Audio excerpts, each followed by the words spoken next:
Hello folks, this is Aitanaja from InspiredRise.com, and today we are going to talk about the Moto Razr and why this one failed.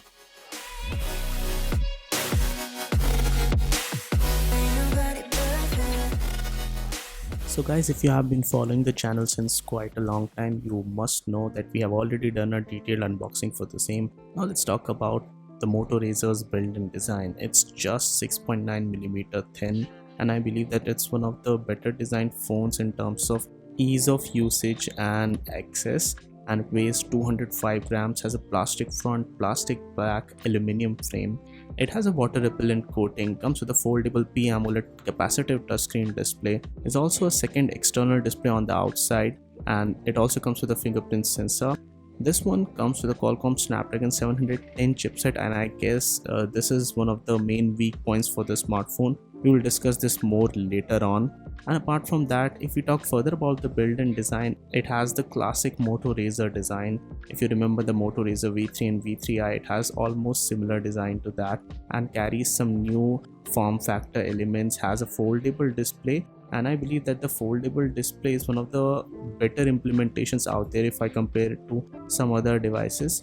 But still, I consider this to be an experiment device and not something really ready for heavy full duty usage. If I talk about the camera, it comes with a 16MP f1.7 primary camera sensor. It supports up to 4K video recording. The front camera on this one is a 5MP f2.0 camera. And if you are somebody who's going to take a lot of pictures, you won't be disappointed that much. The back is also glossy at the top and gets fingerprint easily. If I talk about the speaker quality, it is good enough, not really mind-blowing, but good enough. And they also ship it with a box wherein you can keep the smartphone and it becomes slightly better. If I talk about what all good that they did with the smartphone, it was the design, it was the experience, I guess. Even the display is still good considering the fact that it's a foldable display, and the panel used here definitely looks good. But if I talk about what's wrong with this device, there's a lot of stuff wrong with this device. It only comes with a 2510 mAh battery, and that does not last long at all. If you're somebody who's going to do any sort of heavy usage, the battery drains rapidly.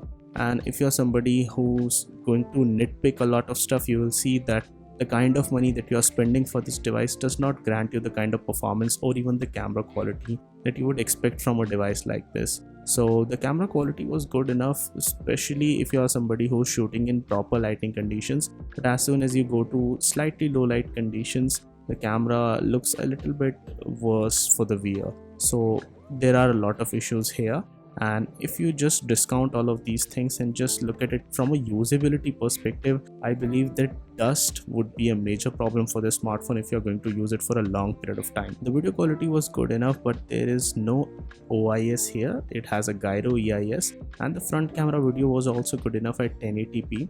But if you're somebody who just wants a smartphone for good cameras, I would suggest you look at the iPhone lineup currently or the other devices from Samsung, because this one does not hold a candle to them in terms of low light performance and a lot of other things.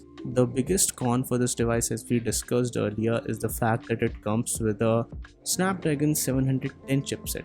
This smartphone retails for a price of 1,25,000 rupees in India, and for such a price it does offer you a novel design. It will be a conversation starter, and people would definitely ask you about this phone once or twice. But when you are using it for your normal day-to-day tasks and other things, then you would feel that this device does not really pack in that much punch considering the price that you pay for this. So for that, I would definitely recommend any other smartphone. If you want a phone just for the novel flip factor, even the Samsung Galaxy Z Flip does feel a lot better than this one, and they are also coming with the newer Snapdragon 865 Plus version for that smartphone. But if you're somebody who's on the nostalgia bandwagon and would consider to buy the Moto Razr just for the nostalgia factor, I would suggest that you go for it. But there are other issues as well with this smartphone. For example, this one does not support 4G plus carrier aggregation, and there are a lot of other small issues that can build up over time in such a fragile design. And those are the things which kind of makes me hesitant to recommend the smartphone to a lot of people. So guys, this was it for this video. In case you like this one, don't forget to smash the thumbs up button. Do subscribe to Inspired to Rise for more awesome tech videos like this one. And guys, no matter what you do, stay inspired to rise. Please stay safe wherever you are and follow proper hygiene.